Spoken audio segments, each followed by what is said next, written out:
Qu'on le boive chaud ou qu'on le croque, qu'on le préfère noir ou au lait, le chocolat beaucoup aime, tout le monde en tout cas connaît son goût. Son origine nous est plus mystérieuse, heureusement à Colmar, il y a ce tout nouveau musée. Dans ce musée, aucun panneau explicatif, tout se fait par l'intermédiaire d'un audio-guide et d'écrans interactifs que l'on peut retrouver en français, en allemand, en anglais et, Colmar oblige, en chinois.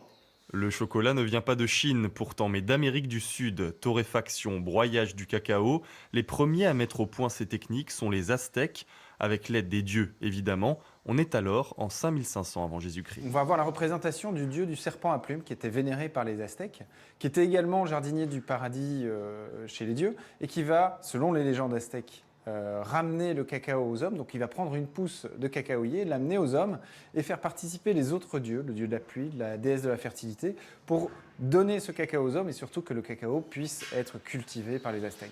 Le chocolat débarque en Europe au XVIe siècle dans les cales des navires espagnols. Rare, très cher et à boire uniquement, on ne le trouve que dans les tasses de la noblesse. La démocratisation de l'or brun, les premières tablettes, tout cela n'arrive que vers 1850. L'Alsace devient vite d'ailleurs une terre de chocolat.